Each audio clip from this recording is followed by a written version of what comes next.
তাহলে সমাজে স্বামীকে করলে ভক্তি, কৃষ্ণ তারে করে মুক্তি। এই স্বামীকে প্রণামটা আপনারা কয়জন করেন ঘুম থেকে উঠে? এইবার আমি দেখতে চাই। এইখানে আর দুটো অংশ রয়েছে। শিবতত্ত্ব কি?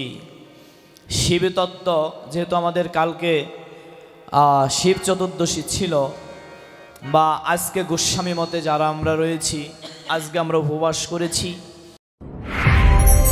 আপনারা এখন দেখছেন সনাতন মিডিয়া। তাহলে আমরা হচ্ছি সনাতন ধর্মের জীব। সর্বপ্রথম বলা ভালো, আপনাদেরও জানা ভালো, সনাতন ধর্মে আমরা জন্ম নিয়েছি। সনাতন ধর্মে জন্ম নিয়ে শাস্ত্রে একটা কথা বললেন, জীব কৃষ্ণ নিত্য দাস, তাহা ভুলি যায় মায়ারূপ কাল নাগিনী পিচাসিনী তাকে। শুধু জড়িয়ে ধরে নয়, জড়িয়ে তো ধরে, জড়িয়ে ধরে এমনি ভাবে। রাক্ষসের নখ দেখেছেন বাবা? পুতনা দেখেছেন কেউ? পুতনা। ভগবান শ্রীকৃষ্ণ যখন নন্দের আলয়ে এসে অবতীর্ণ হলেন, পিতা বসুদেব যখন রেখে আসলেন,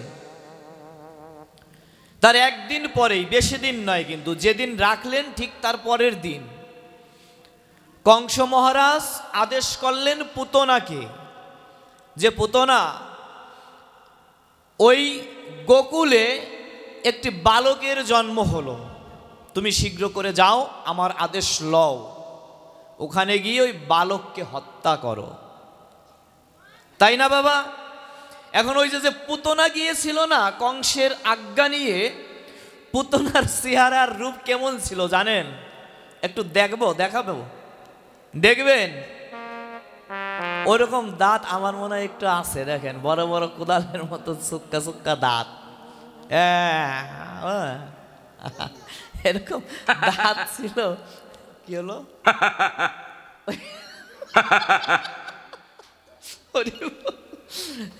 এরকম বড় বড় দাঁত ছিল, বুঝলেন?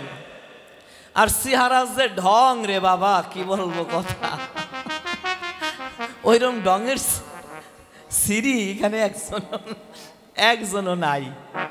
বোঝা গেল এত সিঁড়ির সিঁড়ি, মানে বিশ্ব সুন্দরী, বুঝলেন? ওই পুতনা ছিল বিশ্ব সুন্দরী।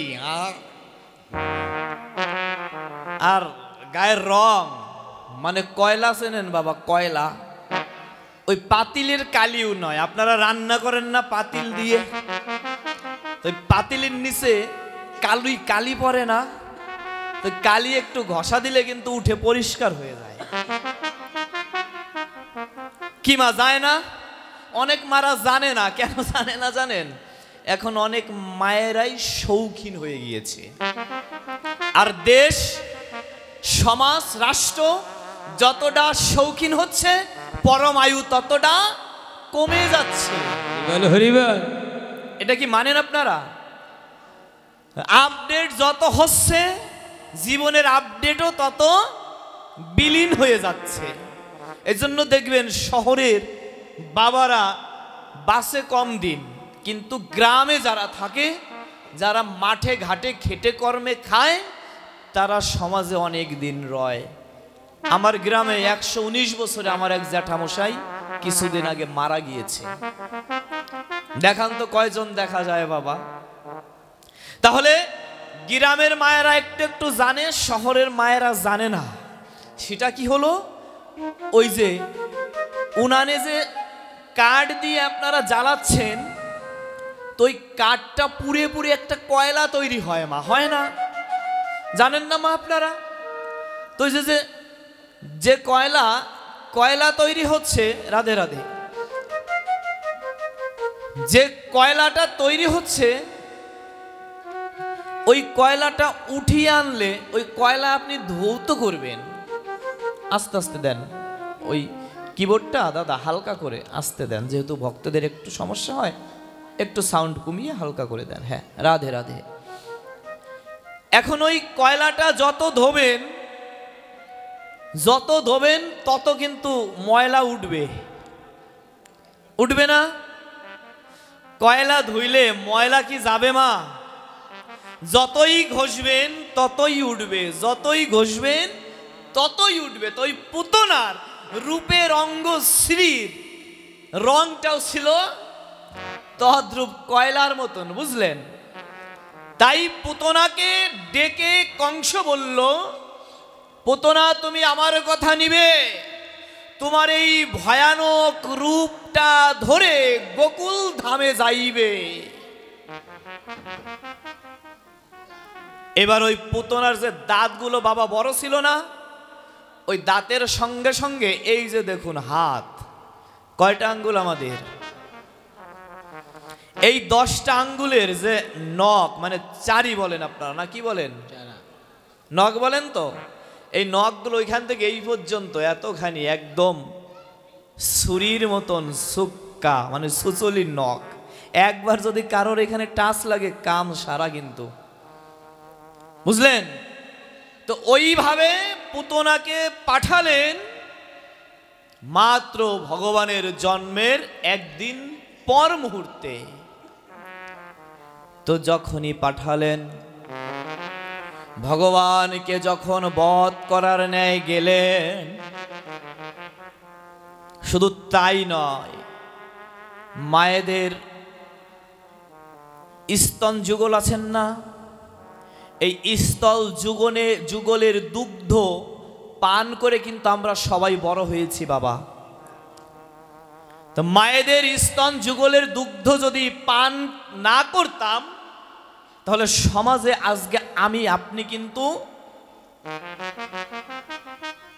বেড়ে উঠতে পারতাম।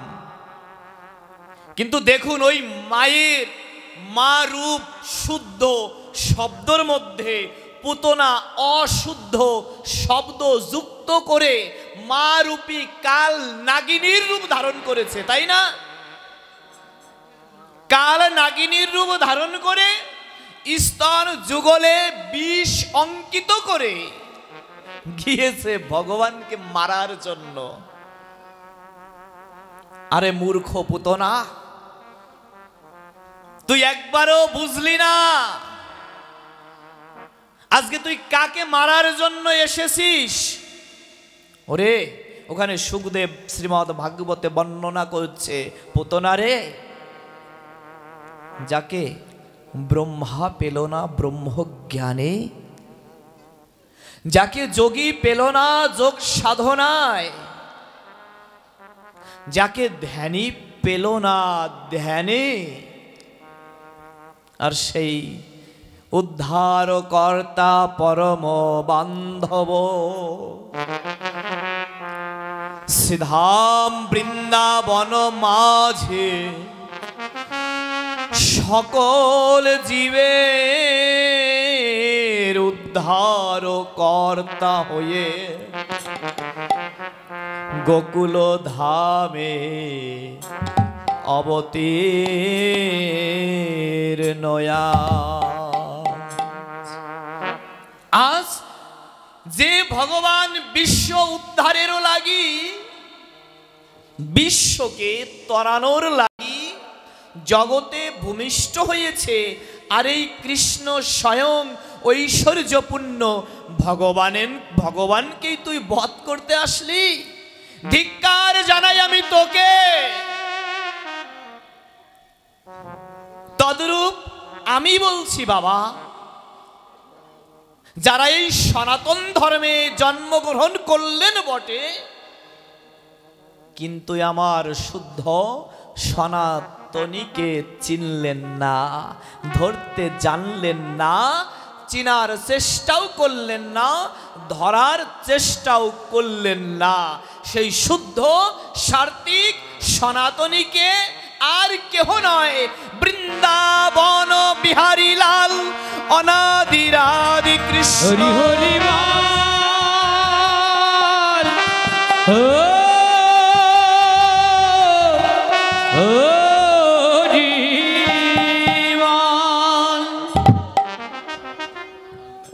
তাহলে কে একটু বলুন বাবা সবাই? শুদ্ধ সাত্বিক সনাতনের সনাতনীকে? হরিবল হরিবল। পরম ব্রহ্ম পরম ব্রহ্মকে, অনাদিরাদি গোবিন্দ, অনাদিরাদি গোবিন্দকে ভগবান শ্রীকৃষ্ণ। এইবার এই ভগবান শ্রীকৃষ্ণ স্বয়ং বললেন, সর্বধর্মান পরিত্যাজ্যং মামেকং শরণং ব্রজ, অহং তাং সর্ব পাপেভ্যো মোক্ষয়ামি মা শুচ। মা শুচ মা শুচ। মানেটা কি? এটা তো গীতার সংস্কৃত শ্লোক বাবা, তাই না? এটার অর্থ কি? এখন অনেকে জানবেন, অনেকে বুঝবেন যে গোসাই ব্যাসাসনে বসে নিজের মনে মনে যা আসছে তাই বলে যাচ্ছে। এই শ্লোকটা কি আমি বলেছি, আমি রচনা করেছি? এটা শ্রীমদ্ ভাগবত গীতার শ্লোক। কে এই শ্লোকটা বললেন? সাক্ষাৎ সেই ব্রজেন্দ্র নন্দন। এই যে আমরা ব্রজেন্দ্র নন্দন যিনি কৃষ্ণ, তাকে একটু একটু চিনেছি না মায়েরা? ওই বাচ্চাদের একটু থামাবেন, একটু চিনেছি কি? কে সে? এই বিশ্ব ব্রহ্মাণ্ডের মূল অধিনায়ক, এই বিশ্ব ব্রহ্মাণ্ডের মূল সৃষ্টিকর্তা, তাই তো? এই কৃষ্ণবিহীন বিশ্ব ব্রহ্মাণ্ডের অন্য কেহ নাই নাই নাই। এখন সর্বধর্মান পরিত্যাজ্য। এক বাবা আমাকে এর আগে প্রশ্ন করেছিল যে বাবা, কর্ম বড় না ধর্ম বড়? তো এখানে হচ্ছে কর্মই ধর্ম, ধর্মই কর্ম। আপনি যদি কর্ম না করেন সেখানে ধর্ম বিরাজ করবে না, আর ধর্ম যদি বিরাজ না করে তাহলে সেখানে কর্মও করতে পারবেন না। কর্ম আপনি নিজে, আর ধর্ম স্বয়ং ভগবান। কথাগুলো তত্ত্বের কথা, একটু বুঝবেন। কর্ম আপনি নিজে, ধর্ম স্বয়ং ভগবান। তাহলে যেখানে কর্ম সেখানে ধর্ম, যেখানে ধর্ম সেখানে কর্ম। এটার অর্থ কি? প্রত্যেকটা জীব দেহের মধ্যে পরমাত্মা রূপে প্রাণ গোবিন্দ বসত করে। কথাগুলো একটু মন দিয়ে শুনবেন মায়েরা। প্রত্যেকটা জীবের হৃদয় মন্দিরে ভগবান বসত করে, কিন্তু এই ভগবান হৃদয় মন্দির পাটে এসে ঘুমিয়ে রয়েছে। শ্রী বিষ্ণু অনন্ত নাগের উপরে সমুদ্রের মধ্যে শয়ন সজ্জায় ছিল না বাবা? তদ্রূপ আপনার হৃদয় মন্দিরে এসেছে বটে, কিন্তু তিনি রয়েছে বিদায় আপনি আমি রয়েছি, চলছি, কিন্তু গোবিন্দ ঘুমিয়ে রয়েছে। যারা গোবিন্দের ঘুমটা ভাঙ্গাতে পেরেছে তারাই কৃষ্ণকে জানতে পেরেছে, তারাই সেই রসতত্ত্বটা আস্বাদন করতে পেরেছে। আর জগতে যারা ভগবানের ঘুমটা ভাঙ্গাতে পারেনি তারা কি করছে জানো মা? সকালে ঘুম থেকে ওঠে বাসি কাপড় ছাড়বে না, বোঝা গেল? তারপরে শ্রীঅঙ্গন ঝাড়ু দেবে না, রান্নাঘরে ঢুকে বাসন কোসন ভালোভাবে পরিষ্কার করবে না, ওইভাবে রান্না চড়াবে। কথাগুলো একদম ইম্পর্টেন্ট কথা, শুনবেন মন দিয়ে। ওইভাবে রান্না বান্না চড়াবে। তুলসী, ওইদিকে কথা বেশি হচ্ছে নয়ন দাদা, কথা বেশি হচ্ছে, একটু দেখুন। আর বাহিরে যারা আছেন আপনাদের চরণ ধরে বলছি, আপনারা একটু ভিতরে এসে বসুন। রাধে রাধে। যারা বাহিরে আছেন সবাই একটু ভিতরে এসে বসুন। তাহলে তুলসী গাছে জল দিলেন না, জেনে রাখবেন তুলসী সেবনও না করে যে জন, জমালয়ে তার বাস স্পষ্ট। যে তুলসী সেবা করবেন না, ভাবছেন এটা একটা বৃক্ষ, এর সেবা করে কি লাভ, এর মালায় যে গলায় পড়েছি, এর মালা গলায় পরে কি লাভ। কিন্তু জেনে নাও, নম নম তুলসী, শ্রীকৃষ্ণ প্রিয়সী রাধা কৃষ্ণ সেবা পাবো এই অভিলাষী। যে তোমার শরণ লয়ে তার বাঞ্ছা পূর্ণ হয়, পূর্ণ হই কৃপা করি করো তারে, ওই বৃন্দাবন বাসী। বৃন্দাবন বৃন্দাবন হরি বল।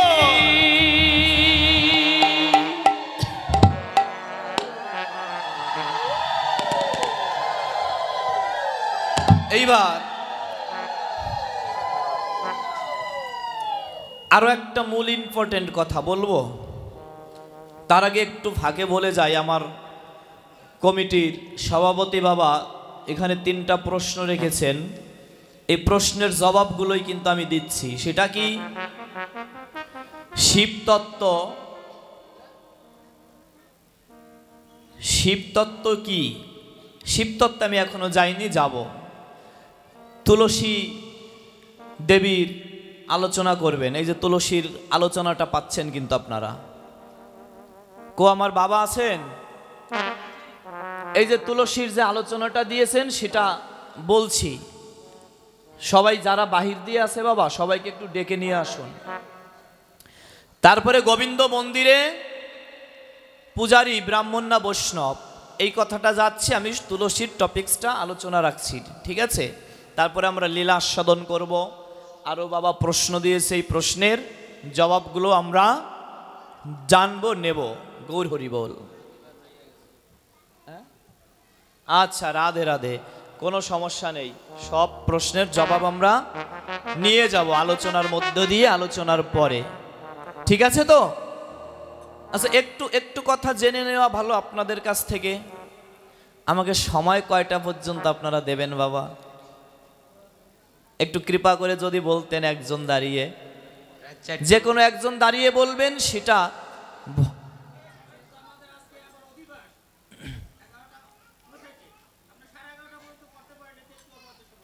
আচ্ছা, রাধে রাধে। আচ্ছা ঠিক আছে, আমি চেষ্টা করব 11টার মধ্যে রাখার জন্য, ঠিক আছে? আচ্ছা, আমি 11টা বললে 10 মিনিট যে বাড়বে না তা কিন্তু না, ঠিক আছে? রাধে রাধে। তাহলে কি হলো এবার, যে মায়েরা ভাবছেন ওই যে ওই কাজটা, উঠেই তুলসীকে জল দিলেন না, তুলসীর সেবা করলেন না, তুলসীর মালা পরলেন না। এখানে আরেকটা গভীরতম তত্ত্ব রয়েছে, বলবো? এটা বললে আবার মায়েরা একটু রাগ হতে পারে আমার উপরে, বলবো না? থাক, আমার লজ্জা করে মা বলতে, ভয় করে, ভয় যদি দাবুর দেন ওখান থেকে উঠে। এই বাবা বলবো নাকি? বাবা আপনারা দুইজন বলুন তো। এই বাবা তো আমার অনেক আগের পরিচিত, এই আগল যারা যত প্রোগ্রাম করেছি দেখি বাবা প্রায় জায়গায় আমার সামনে এসে পাঠ শুনেছে। হয়তোবা আপনারা অনেকেই এসেছেন, সবাইকে তো আসলে ওইভাবে মনে রাখতে পারি না। রাধে রাধে বলবো মায়েরা? আচ্ছা, যদি শুনতে চান জোরে জোরে একবার বলবেন রাধে রাধে। রাধে রাধে। জোর হলো না, খালি মায়েদের বলতে বলছি দেখে পিছনের যে আমার বাবারা আছে, বাবারা ভাবতেছে কি আমরা তো বেঁচেই গেছি, সামনে যে কয়টা বইছে ওই কটাই ধরা খাইছে, আমরা পিছে আছি, আমরা ধরা খাই নাই। বাবা আপনাদেরও বলছি, সবাই একটু জোরে বলুন কি রাধে রাধে। এই যে বাহু তুলে রাধে রাধে। পিছনের বাবারা বাহু তুলে দেই। রাধে রাধে। বাহু না তোলা পর্যন্ত আমি ছাড়ছি না কিন্তু। সবাই দুটি বাহু উত্তোলন করে রাখেন। সবাই বাহু তোলে নাই, পিছনে যারা আছেন এদিকে বাবা তোমরা যারা আছো বাহুটা তোলো। এই যাদের হাত আছে তারা উঁচু করেন, যাদের নাই তারা উঁচু করবেন না। বাহ, এই যে অর্ধেক করলে হবে না, সম্পূর্ণ উঁচু করতে হবে। এবার বলবেন রাধে রাধে রাধে রাধে রাধে রাধে। হ্যাঁ, বাহ, হয়েছে। মনটা আমার জুড়িয়ে গিয়েছে। ঠিক আছে, এই তো আমার লক্ষ্মী মায়েরা আর আমার লক্ষ্মী বাবারা। তাহলে একটু বলেই ফেলি না, মায়ের যদি খাই খাই, ভক্তের মায়ের দুনিয়ার বাইর, মানে ভক্তের হাতে মায়ের খাওয়াও ভালো, ওটা আশীর্বাদ না মা নাকি? আচ্ছা, যে কাজটা আমরা সংসারে 100 জন নারীর মধ্যে 101 জন নারী করি না, মানে 100 জন তো করি না, একজন আমি যুক্ত করলাম। ঠিক আছে, মানে কেউ করে না দেখে। যারা সমাজে 100 জনের মধ্যে 100 জনই আমরা করি না, সেই কাজটা হলো আগে ঘুম থেকে জেগে যে অবস্থায় আছেন, নো চেঞ্জ করতে হবে না, ওই অবস্থায় যদি স্বামী আপনার আগে ঘুম থেকে জেগে যায়, স্বামী যদি বাহিরে থাকে, স্বামীকে বাহির থেকে টেনে ঘরের মধ্যে এনে দাঁড় করিয়ে, আঁচল দিয়েছে না আপনাদের, শাড়ির আঁচল আছে সবার, এই আঁচলটা কিন্তু শুধু মাছি খেদানোর জন্য দেয়নি, তাই নাকি বাবা? শুধু মাছি খেদানোর জন্য দিয়েছে? এই আঁচলটা কেন দিয়েছে জানেন? আঁচলটা এমনি ভাবে দিয়ে একটা অংশ মাথায় টেনে দিয়ে, বুঝা গেল? মাথায় টেনে দিয়ে এই বাম সাইডের অংশ আর ডাইন সাইডের অংশটা এমনি ভাবে মানে বক্ষে ঝুলিয়ে দিয়ে, মাথায় কাপড় থাকবে, এই যে আমার মা দিয়েছে, দেখেছেন? এই মা দিয়েছে, অনেক মায়েরাই দিয়েছে। এইভাবে কাপড় মাথায় তুলে দিয়ে দুই সাইডের কাপড়টা একত্রিত করে, মানে গলায় বস্ত্র নেওয়া হয় না হয়তো, এই যে আমার এই বাবা দেখেন গলায় একটা উত্তরীয় বস্ত্র নিয়েছে, এই রকম এই রূপ করে এই যে মা করেছে, স্বামীকে ঘরের মধ্যে এনে দেবতাকে, ভগবানকে জানেন, প্রত্যেকটা বিবাহিত রমণীর কাছে জেনে নেবেন স্পষ্টভাবে, মাথার মধ্যে খালি আজে বাজে ছাই, এইগুলো নিয়ে ঘুরি আর সমাজটা চিবায়ে চিবায়ে খাইয়ে ধ্বংস করি। একবারও আমরা সনাতন ধর্মটাই ফলো করি না। রাধে রাধে।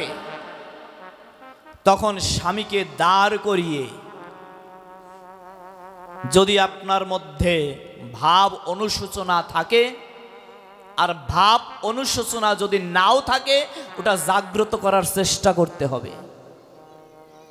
চেষ্টা করে এমনি ভাবে বাহুটা করজোর করে দুটি নয়নের জল ছেড়ে দিয়ে স্বামীর চরণে আত্মনিবেদন করতে হবে।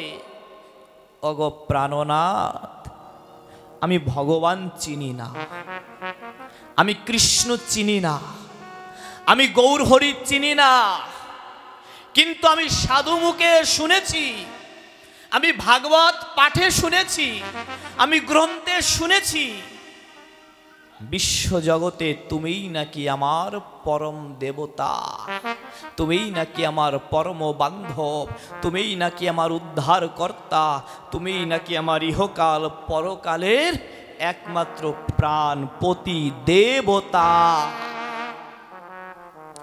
স্পষ্ট ভাষায় আমি মায়া আপনাদের বলে দিয়ে যাচ্ছি, কিন্তু এমনি ভাবে দুটি নয়নের জল ছেড়ে দিয়ে, যে স্বামী আমি তোমার সহধর্মিনী, আমাকে তুমি কৃপা করো, করুণা করো। কেন কৃপা করবে, কেন করুণা করবে, এটাও জেনে যান। সংসারের চক্রটা বাবার হাতে নয়। যদি কোনো পাঠক বৈষ্ণব বলতে পারে সংসারের চক্র বাবার হাতে, আমি এখান থেকে কাপড় খুলে ল্যাংটা হয়ে আসন থেকে নেমে চলে যাব। গৌর হরি বল। বিশ্ব ব্রহ্মাণ্ডে সংসারের চক্র একজনের হাতে, তিনি হচ্ছে আপনার ঘরের রমণী নারী, অতএব আপনার ঘরের স্ত্রী। মায়েরা বোঝা গেল? সংসারের চক্র, সংসারের কর্ত্রী বাবা নয়, আপনার ছেলে মেয়ে নয়, সংসারের মূল হচ্ছেন আপনি। আপনি যদি চান সংসারটা সুন্দরভাবে পরিচালনা করার জন্য, ঠিক তাই হবে, বিপরীত কিচ্ছু হবে না, হবে না, হবে না। আর আপনি যদি চান এই সংসারটা আমি জ্বালিয়ে পুড়িয়ে খণ্ড খণ্ড বিখণ্ড করে দেব, ঠিক তাই আপনি পারবেন মা, কোনো সন্দেহ নাই। 14 জন বাবা একত্রিত হয়ে অল পৃথিবীর সকল পুরুষগণ একত্রিত হয়েও যদি চেষ্টা করে, পারবে না, পারবে না, পারবে না, যদি ওই মা ভালো না হয়। আর 1000 জন বাবারা যদি অপথে যায়, মা যদি একবার বলে আমি তার সহধর্মিণী। সহ মানে কি বাবা? সহ শব্দের অর্থ কি? কাছে সঙ্গে বাস। ধর্মিণী মানে কি? ধর্ম কাজ যিনি করে এবং অন্যকে করার সহযোগিতা করে তাকে বলে ধর্মিণী। তাহলে আপনার স্বামী আপনার দেবতা, স্বামী আপনার ভগবান, আপনি তার ধর্ম কাজে সহযোগিতা করার একমাত্র মূল অধিনায়িকা, আপনি ছাড়া অন্য কেউ নাই বাবা। মারা একটু শুনতে খারাপ লাগে, কষ্ট লাগে? কষ্ট লাগলে এটাই সত্যি মা। আপনি ছাড়া এত কথা বলা যাবে না বাহিরে, রাধে রাধে। আপনি ছাড়া সংসার ধরার মতো অন্য কেহ নেই, নেই, নেই। কিন্তু আসল ঘরে মশাল নাই মা, আলো জ্বলবে কিসে? যেটা মূল তত্ত্ব, সেখানেই সবাই হেরে গিয়েছ। অতএব ওই ঘুম থেকে জেগে স্বামীকে সামনে বসিয়েই প্রণাম করে স্বামীর চরণে নয়নের জল ফেললে, ওই নয়নের জল শুধু স্বামীর চরণে নয়, ওই নয়নের জল যাবে মন্দিরে ভগবান শ্রী বিষ্ণুদেবের শ্রী চরণ কমলে।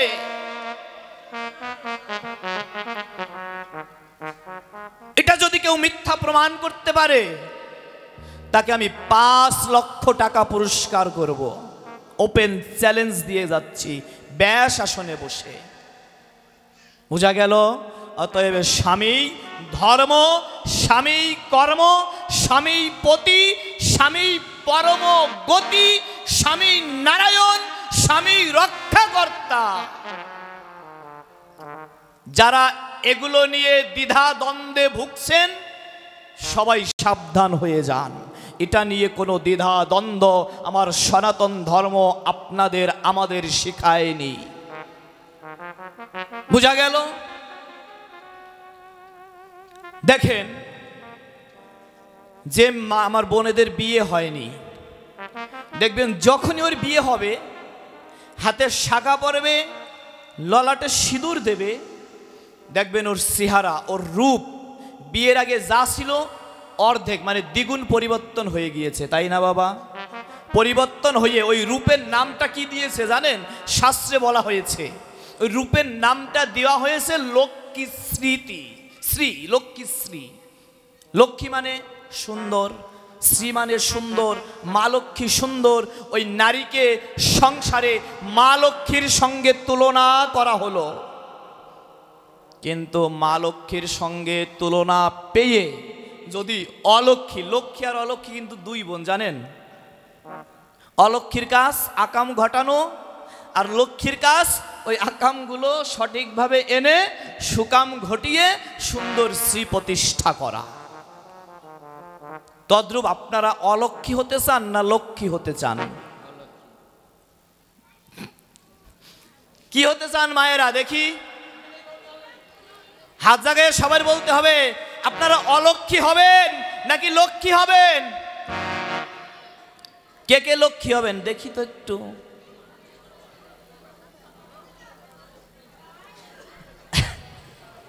কে কে লক্ষ্মী হবেন? আরে যাদের বাবারা নাই তারা তো লক্ষ্মী ছিলেন, তাহলে আপনারাও তো লক্ষ্মী। হাত তুলুন সবাই। কে কে লক্ষ্মী? হরিবল হরিবল। সবাই বলুন রাধা রানী কি জয়। অতএব এই লক্ষ্মী মায়েরা, আমি পাঠে বারবার বলি না আমার লক্ষ্মী মায়েরা, তাই লক্ষ্মী মায়েরা আপনারা যদি অলক্ষীর মতন কাজ করেন সমাজে, এটা কি মেনে নেওয়া যাবে? যাবে কি? অতএব আজকে দেখেন, আপনার স্বামী আছে বিধায় আপনার 7 খুন মাপ। আপনি যখন শাখা সিঁদুর পরে রাস্তা দিয়ে হাঁটবেন, দস্যুরা দেখেও বলবে ও কারোর ঘরের স্ত্রী, কারোর ঘরের রমণী। আপনার দিকে তাকাতে, আপনাকে একটা কথা বলতে দ্বিধাবোধ করবে, একবার হলেও কিন্তু ভাববে বাবা, তাই না? আর আজকে দেখুন তো সমাজে অনেক মায়েরা সেই লক্ষ্মীর স্মৃতিটাকে হারিয়ে ফেলেছে। বোঝা গেল? অনেক মায়েরা লক্ষ্মীর স্মৃতিটা হারিয়ে ফেলেছে, বিধবা হয়ে গিয়েছে, স্বামী নেই। অতএব আদিম যুগের এই যে ওই দেখুন এক মা কাঁদছে চেয়ারে বসে, এই এক মা কাঁদছে, এরা আগের যুগের মানুষ।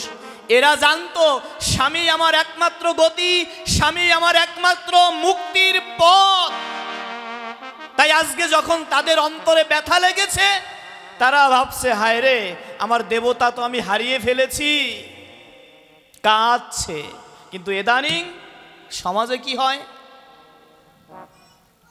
আমি আপনাদের এই আগুল ঝরাতেই আমি নিজেই মামলাটা হ্যান্ডেলিং করেছি।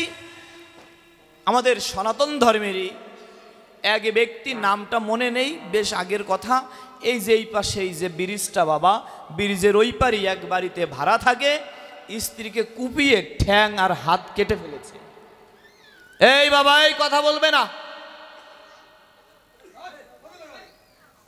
অতএব যাদের এখনো বিয়ে হয়নি, বিয়ে হবে, তারা ভালোভাবে কথাগুলো শুনবেন। আর যারা ইয়ং গৃহবধূ আছেন তারাও কথাগুলো ভালো করে শুনবেন। তখন ওই স্বামী দা দিয়ে কুপিয়ে স্ত্রীকে খণ্ড বিখণ্ড করেছে, গইলা হসপিটালে নিয়েছে বাবা, বুঝলেন? ওই দিন আমার ডিউটি, ফোন এসছে, গাড়ি নিয়ে এসছি, স্বামীকে পাইনি, হসপিটালে গিয়ে দেখি স্ত্রীকে কেটে কেটে টুকরো টুকরো করে ফেলেছে। ডাক্তার দিয়ে চিকিৎসা হচ্ছে, চিকিৎসা হয়ে গইলাতেও কাজ হলো না, বরিশাল নিয়ে গেলেন। ওখান থেকে সুচিকিৎসা করে এনে এবার জিজ্ঞাসাবাদ করলাম যে দিদি আপনি কি করতে চান? স্বামীর বিরুদ্ধে কি মামলা করতে চান? স্বামীকে জেলের ভাত খাওয়াতে চান? স্বামীর সংসার করতে চান না করবেন না? কথাটা একদম মন দিয়ে ফলো করে শুনুন মায়েরা। তখন ওই অবস্থায়, অসুস্থ অবস্থায় কেঁদে দিয়ে আমাকে বলছে, স্যার আমি ধর্মকর্ম জানি না, আমি ধর্ম বুঝিও না, কিন্তু আমার পিতা মাতা আমাকে শিক্ষা দিয়েছে যে স্বামী যদি গাঁজাখোর হয়, মদখোর হয়, ওই স্বামীকে সঠিক পথে পরিচালনা করার দায়িত্ব হচ্ছে তোর। স্বামী যদি অসৎ পথে যায়, একদিন না হয়, 5 দিন না হয়, 10 দিন, 10 মাস, 10 বছর স্বামীর চরণে পড়ে থাকলে একদিন অবশ্যই ওই স্বামী ভালো হয়ে তোর কাছে ফিরে আসবে। আর তুই যদি ওই স্বামীর আঘাতে স্বামী ছেড়ে চলে যাস, তোর জীবনটাও নষ্ট হয়ে যাবে, তুই সমাজে বেশ্যায় পরিণত হয়ে যাবি।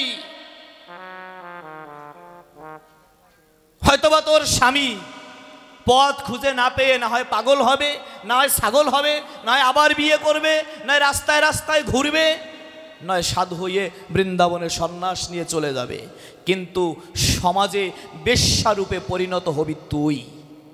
একটা গ্রাম্য প্রবাদ আছে, বলবো বাবা? শুনবেন? কেউ রাগ করবেন না তো, এটা শাস্ত্রের কথা না, একটা গ্রাম্য প্রবাদ বলবো বাবা? পিছনে যারা আছেন বলবো। পুরুষ রাগলে হয় বাদশা, আর মেয়ে রাগলে হয় কি? বেশ্যা। অতএব যখন পিতা মাতা ছেলে দেখে আপনাকে বিয়ে দিয়েছে, আপনি যদি ধর্ম মানেন তাহলে আপনাকে মানতেই হবে, 100 মানতে হবে। সেটা কি? এই ব্রাহ্মণ, বিয়াতে ব্রাহ্মণ লাগে না? এই পৈতার মান জানেন? ভাবেন একটা সুতা, কিন্তু এটা শুধু সুতা না, এই 9টা তারের মধ্যে কত কিছু যে বিরাজমান, এটার বর্ণনা করলে জানা যায়। এখন বর্ণনার সময় নেই। বুঝা গেল? এই পৈতার এমন গুণ, যখন কানে আড়াই পেঁচটা বাঁধিয়ে রাখা হয়, মা গঙ্গা যেখানেই থাকুক না কেন সঙ্গে সঙ্গেই মাথার উপরে এসে ভর করে। স্পষ্ট শাস্ত্রে প্রমাণ দিয়ে যায়। নাভির উপরে থাকে মা গঙ্গা, নাভির নিচে নামে না। তাই বাথরুমে গিয়ে, ওয়াশরুমে গিয়ে স্নান করার নিয়ম, যদি স্নান নাও করা যায় অন্তত নাভির নিচের টুকু ধুয়ে ফেলতে হয়, কারণ নাভির উপরে মা গঙ্গা থাকে, এটা পবিত্র। ওই তার এত গুণ। তো একজন ব্রাহ্মণ সন্তান এসে অগ্নিদেবতা সাক্ষী রেখে পৈতা দিয়ে 4 হাত একত্রিত করে, এই যে আমার নরেন বাবা, একে বাবা কেন বলি একটু এখানে খটকা আপনাদের বলে দিয়ে যাই, শুনবেন? আমার বাবার নাম ছিল নরেন্দ্রনাথ মণ্ডল, কিন্তু এনার সঙ্গে যখন আমার পরিচয় হলো তখন আমি জানতে পাই এনার নামও হচ্ছে নরেন্দ্রনাথ সরকার। কিন্তু আমি আমার বাবাকে হারিয়েছি, বাবা নেই। কিন্তু সমাজে পিতামাতা একবার হারালে জানা যায়, বোঝা যায় পিতামাতা না থাকা কতটা বেদনা।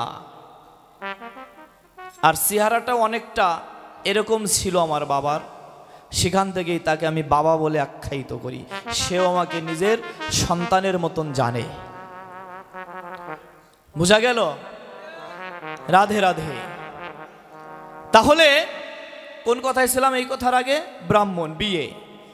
ধরেন এই বাবার একটি কন্যা আছে, স্পষ্ট ভালো করে জেনে যাবেন, আপনাদের এই আগল ঝাড়ার মতন জায়গা আমি বাংলাদেশে খুব কম দেখেছি। এখানে সুইসাইডের সংখ্যা এতটা বেশি, এটা বলে ভাষায় প্রকাশ করা যায় না। শুধু তাই নয়, মেয়েদেরও দেখেছি এত অসভ্য মেয়ে এই আগল ঝাড়ায়। আমাকে বকা দেবেন না, অনেক কষ্টে কথাগুলো বলতে হচ্ছে। কেন? আমি নিজে ফেস করেছি আগল ঝাড়ায়, নিজে আমি দেখেছি। একটু কথা বলে যাই, যদিও এ কথা বলতে নেই। আমি গোসাই বা সাধু পাঠক, তবু আমার বয়স কিন্তু এখন 27 শেষ, 28 রানিং। বুঝতে পেরেছেন? তো দেখতে যদিও ভালো না, কিন্তু এই যে গ্রন্থটা হাতে, যদি মিথ্যা বলি যেন এখন মৃত্যু হয়ে যায় আমার। জীবনে কোনো মেয়ের সঙ্গে প্রেম করি নাই। বুঝতে পারছেন? স্কুল লাইফে, কলেজ লাইফে থাকাকালীন, চাকরি লাইফে আসার পরে এগুলো বলা উচিত না, তবুও সমাজের প্রেক্ষাপটে বললাম কথাটা বাবা। যে পরিমাণে মেয়েদের কাছ থেকে প্রেমের অফার পেয়েছি, প্রেম করলে আজকে একটা ডিগ্রি অর্জন হয়ে যেত। বুঝতে পারলেন? কিন্তু এই পৈতা ধরে বলছি, গ্রন্থ ধরে বলছি, জীবনে ওই পথে পাও বাড়াইনি। যদি পাও বাড়াতাম, সমাজে এই রূপ চাকরি করেও এই বৈষ্ণব সঙ্গ আজ আমি করতে পারতাম না, এই গ্রন্থ অধ্যয়ন করে সমাজে আলোচনা করতে পারতাম না। সময়টা ওই দিকেই আমার যেত বাবা। এই অসভ্য কেন বললাম জানেন? আপনাদের এই আগলঝাড়ায় যখন চাকরি করেছি, এই আগলঝাড়া উপজেলা থেকেও আমার মনে হয় 20টা মেয়ে আমাকে অফার করেছে। একবার তো একটা মেয়েকে আমি জুতা দিয়ে পিটাইতে পর্যন্ত গেছি জানেন। এগুলো দেখে দেখে আমি প্রশিক্ষণ পেয়ে গিয়েছি। এই জন্য জোর গলায় আমি বলতে পারছি, এই আগলঝাড়ার মতন ম্যাক্সিমাম মেয়েরা হচ্ছে অসভ্য। আমার অপরাধ ক্ষমা করবেন, আগেই কান ধরে মাপ চেয়ে নিচ্ছি আমি, রাধে রাধে। একবার ভাবে না একজন সাধু মানুষ আবার একজন ডিফেন্সের লোক, কোন সাহস নিয়ে আমি তাকে হ্যালো বলবো?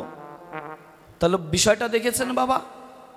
তাহলে এইবার কি হলো, এই নরেন বাবার মেয়েকে অগ্নি সাক্ষী রেখে পুরোহিত ব্রাহ্মণ ডেকে পৈতা দিয়ে সম্প্রদান করা হলো। সম্প্রদান, দান শব্দের অর্থ কি? একবার দিয়ে দেওয়া। বাবা, দান একবার দিয়ে দিলে ওই দান কি আর ফিরিয়ে নেওয়া যায়? যায়? জোর গলায় বলুন আপনারা, যায়? তাহলে আপনারা কেন নিচ্ছেন? লজ্জা করে না? দান ফিরিয়ে নিলে ওই দান হয়ে যায় বিষ্ঠা। তাও কিসের বিষ্ঠা? শুকর চেনেন? শুকর, শুকরের বিষ্ঠা হয়ে যায়। বুঝা গেল? তাহলে এই শুকরের বিষ্ঠা আপনারা খাবেন। তাহলে সমাজে কি হচ্ছে? ওই যে স্বামী স্ত্রীর মধ্যে একটু দ্বন্দ্ব লাগলে মেয়ের মা বাবা কয়, ওই পোলার লগে আর দিমু না। দান ফিরিয়ে নিল মানে কি হলো বলুন তো? শুকরের বিষ্ঠা ও নিজে নিজে পান করে নিল। বুঝা গেল? ভালোভাবে কথাগুলো ঢোকাবেন মাথার মধ্যে মায়েরা। ওই দান যদি ফিরিয়ে নেন এবং ওই মেয়েকে যদি অন্যথায় আবার বিবাহ দেন, ওই মেয়ে ইহকাল পরকাল কোনো কালেই তার কোনো গতি হবে না, হবে না, হবে না। শ্রীমদ্ ভাগবতে বলে।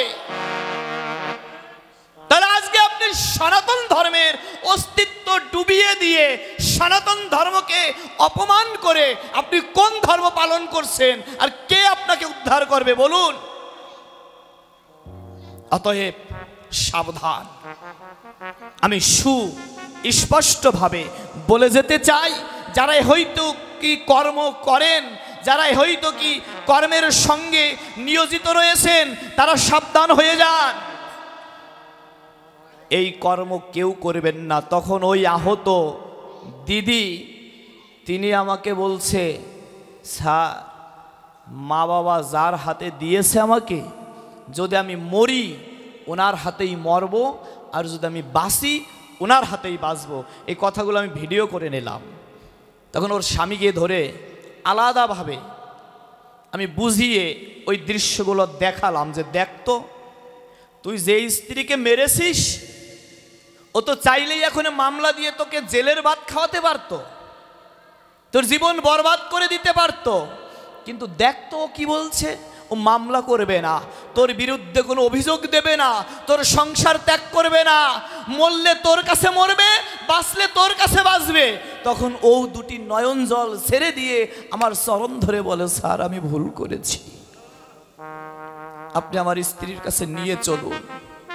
আমি সঙ্গে সঙ্গে ওর স্ত্রীর কাছে নিয়ে গিয়ে আবার দুটি হাত একত্রিত করে ওদের বাসায় ফিরিয়ে দিয়ে গেলাম। রাধে রাধে, গৌর হরিবল, হরিবল, হরিবল, হরিবল। তাহলে আপনাদের যাদের ছেলে মেয়ের মধ্যে কলহ, আপনারা এইটুক করতে পারেন না? এইটা যদি না করেন, ওই কর্ম করলে আপনি শুকরের গু খাবেন, বিষটা খাবেন। সাবধান। বুঝা গেল মা?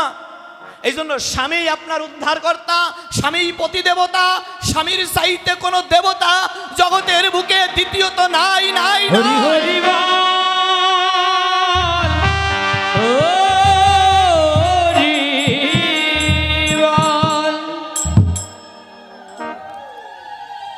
তাহলে ওই স্বামীর চরণে করলে ভক্তি,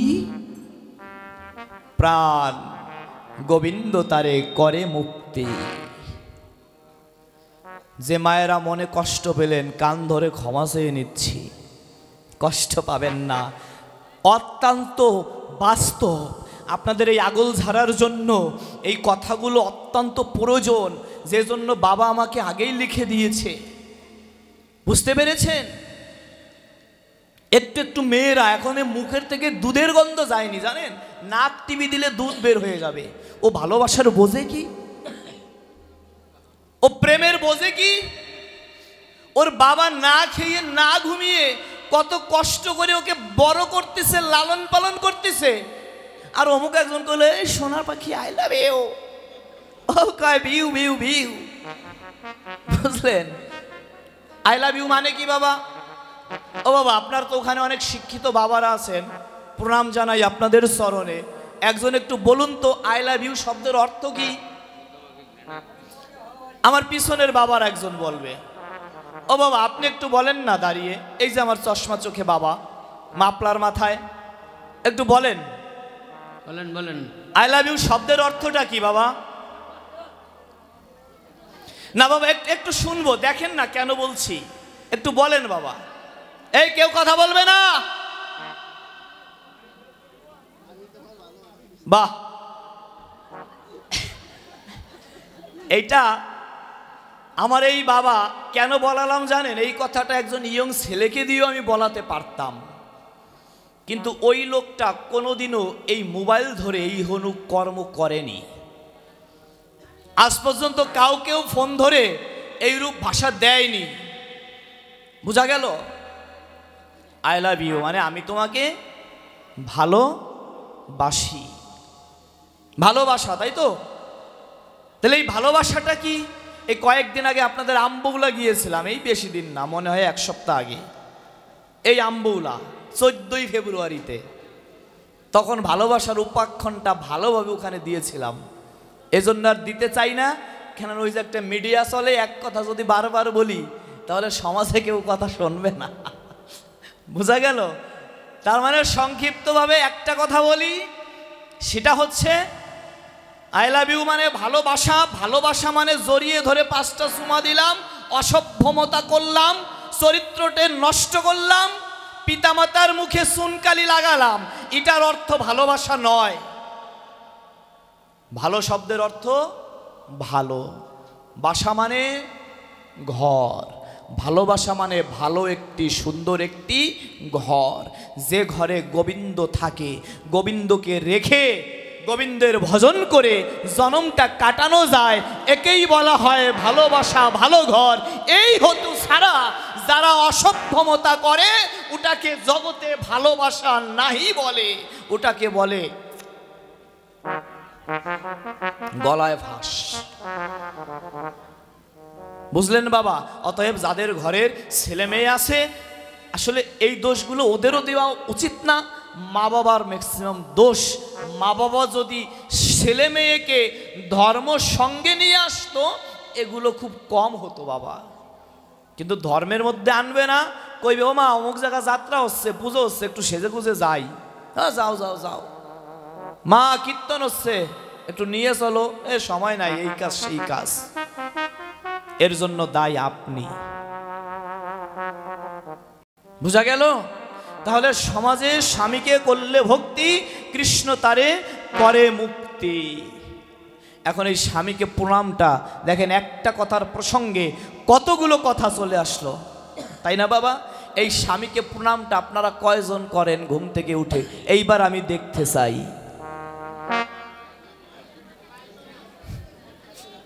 এইবার দেখতে চাই।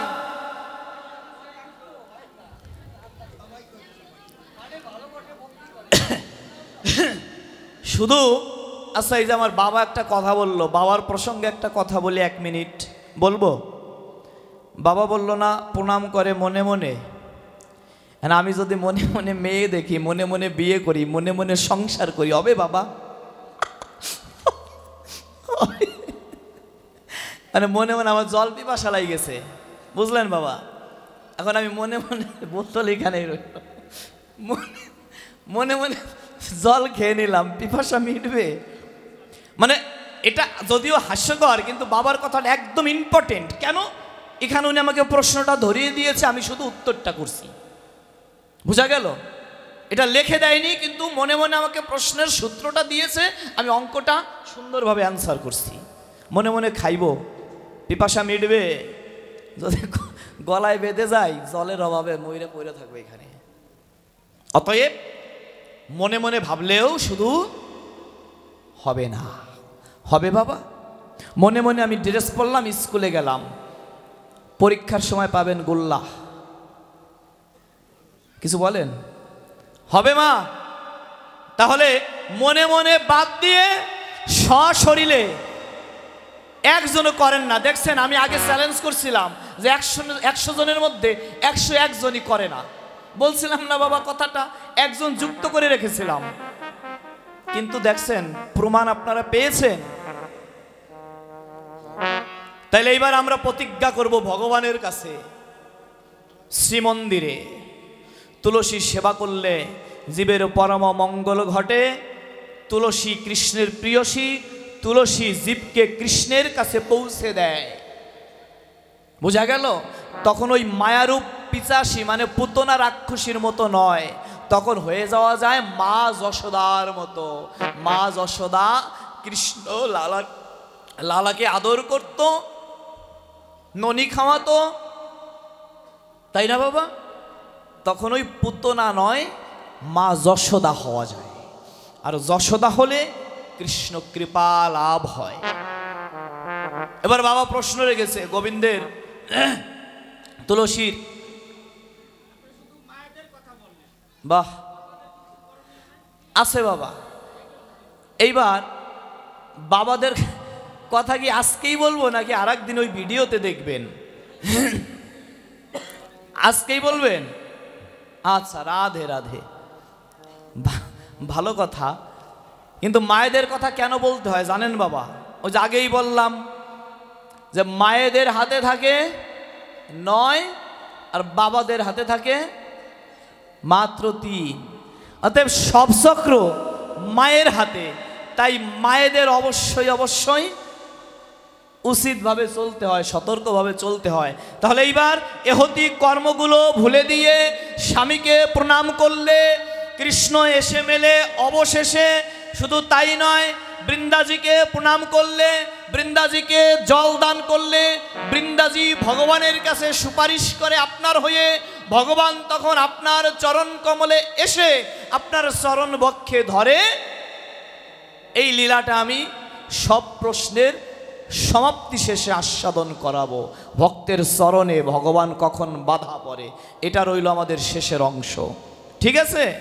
তাহলে এইবার ছোট্ট একটি ভজন হবে, ভজনের পরে তারপরে আমার বাবাদের নিয়ে কিছু আলোচনা আমরা আস্বাদন করব। শুনবেন? একটা ভজন শুনবেন বাবা? আচ্ছা, সবাই সবাই বলো রাধা রানী কি হরি বল। তাহলে বাবার যে তুলসী আলোচনাটা করতে বলেছিল, কিছু সংখ্যা পেলাম তো আমরা, সাথে স্বামীকে পেলাম, তাই না? যে প্রশ্ন করেনি সেই প্রশ্নেরও জবাব দিলাম। এবার এইখানে আর দুটো অংশ রয়েছে। শিবতত্ত্ব কি? শিবতত্ত্ব, যেহেতু আমাদের কালকে শিব চতুর্দশী ছিল, বা আজকে গোস্বামী মতে যারা আমরা রয়েছি, আজকে আমরা উপবাস করেছি, ঠিক আছে? শিব মানে জীব, সংক্ষেপে বলি কথাটা। শিব মানে জীব, জীব মানেই শিব। যত্র জীব তত্র শিব। এখন জীবের কথাগুলো একটু ফলো করবেন বাবা। রাধে রাধে। এই মায়েরা চরণ ধরে করি মানা, কথা বলবেন। কমিটির লোক কই? মায়েদের কটা বাদাম কিনে দেন। এই বাদাম চকলেট তো আমিই দেই কিন্তু, ঠিক আছে? কিন্তু মনের ভুলে মানি ব্যাগটা রেখে এসছি। আমাদের তো ওরা উঠলেও সমস্যা। আমি যেখানে যাই কম বেশি চকলেট বাদাম কিনে নিয়ে যাই আসরে, অনেক বাচ্চাদের থামানোর জন্য। কিন্তু মাঝে মধ্যে কুমিল্লা গিয়ে এরম বড়গুলো কিনছিলাম না। আচ্ছা আচ্ছা, তো মাঝে মধ্যে বাচ্চাদের থামাতে গিয়ে বাচ্চার মাদের থামাইতে হয়, বুঝলেন? রাধে রাধে, গৌর হরি বল। তাহলে কি হলো? যত্র জীব তত্র শিব। শিব মানে কে? আমরা অনেকেই জানি শিব মানেই গাজার কলকি হাতে ধরে টানে, শিব মানেই মদ ধরে খায়। এগুলো যারা ভাবি তারা জগতের 1 নাম্বার পাপী। বোঝা গেল? শিব মানে পরম বৈষ্ণব, শিবের মতন পরম বৈষ্ণব জগতে দ্বিতীয়ত নাই। বোঝা গেল? শিব হচ্ছে এমন কৃষ্ণ ভক্ত যে কৃষ্ণ ভজন করতে করতে ভাবের ঘরে মাতোয়ারা হয়ে থাকে। শ্মশানে যায় কেন জানেন? হাজার হাজার লক্ষ লক্ষ ভক্তবৃন্দর দেহটা ভস্য হয় না বাবা শ্মশানে? তখন উনি শ্মশানে গিয়ে ওই ভস্যের মধ্যে গড়াগড়ি যায়। কেন যায়? যে আমি তো জগতে ঘুরে ঘুরে বৈষ্ণবের সঙ্গ সব করতে পারি না, কিন্তু শ্মশানে তো সবাই আসে, তাই সকলের ভস্যগুলো গায়ে মেখে আমি আমার জনম ধন্য করলাম। সর্বত্র ভগবানকে ডাকে। তাহলে যে ভগবানকে ডাকে সে শিব, আর আমার মধ্যেও ভগবান বিরাজমান, অতএব আমার মধ্যেও তার সত্তা বিরাজমান। আপনাদেরকেও আমাদেরকেও ভগবানকে ডাকতে হবে। শিব ঠাকুর, শিবজি মহারাজ যাকে বলা হয়েছে কলিহত জীবের দ্বারে পরম তত্ত্ব এনে দেয় বলেই তাকে শিবজি মহারাজ বলা হয়।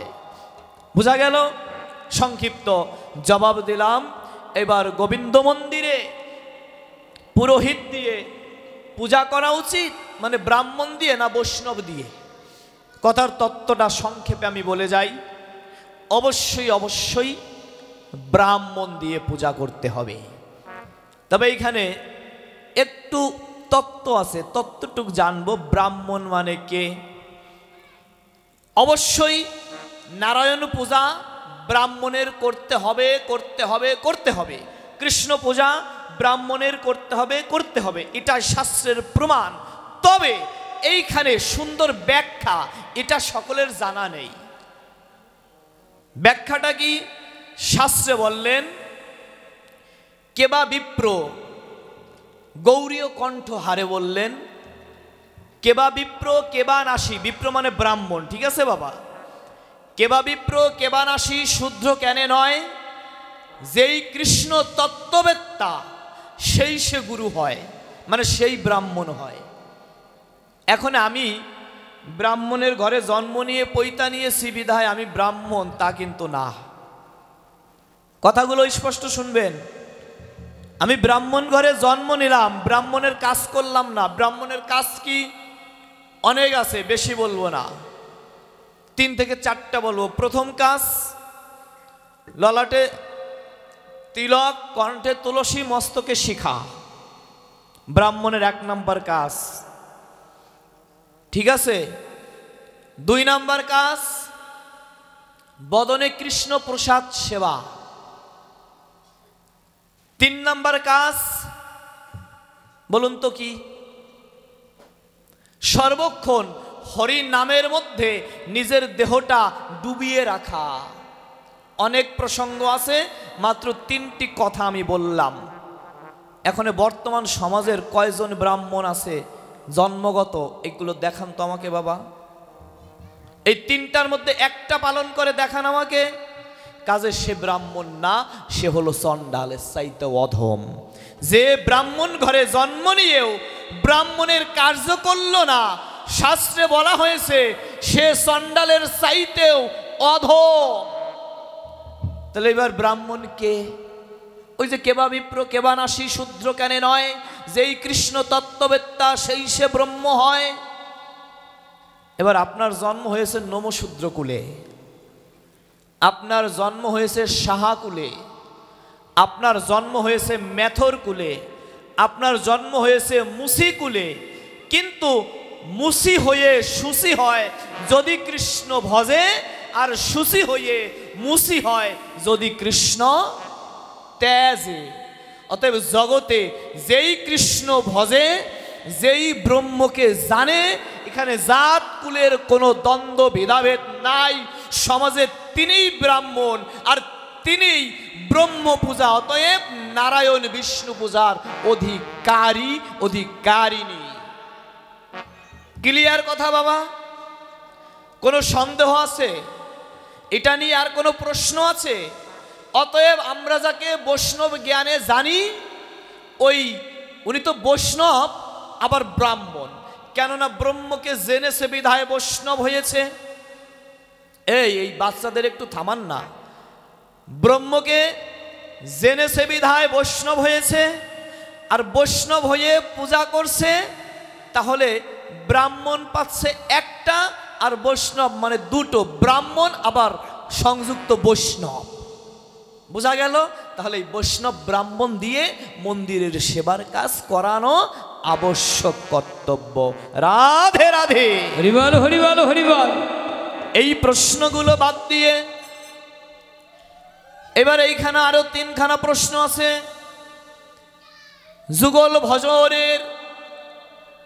যুগল ভজনে রাম সীতা হর পার্বতী স্বামী স্ত্রী ভজনটা এবার আসেন বাবা, আপনার প্রশ্নের উত্তরও দেব, সমস্যা নেই। এই সংক্ষেপে ক্ষুদ্র প্রশ্নের উত্তরগুলো দিয়ে লাস্টে একটা প্রশ্নের মাধুর্যপূর্ণ আস্বাদন ভাগবত থেকে আমরা করব। সেই প্রশ্নটা হচ্ছে, এই কলিযুগে দুর্লভ এই মানব জনমের সার্থকতা কোথায়? এটা আমাদের শেষের প্রশ্ন। এইটা আমরা মাধুর্যপূর্ণ ভাবপূর্ণভাবে শ্রবণ করে আমরা পাঠ বিশ্রাম রাখবো। তাহলে এইবার যুগল ভজনটা কি? যুগল ভজন জয় জয় রাধা কৃষ্ণের, শাস্ত্রে বলছে জয় জয় রাধা কৃষ্ণের যুগল মিলন, আরতি করয়ে ললিতাদি সখীগণ। মদন মোহন রূপ ত্রিভঙ্গ সুন্দর, পীতাম্বর শিখি পুচ্ছ চূড়া মনোহর। ললিতা মাধব বামে বিশ্বভানু কন্যা, নীল বসনা গৌরী রূপে গুণে ধন্যা।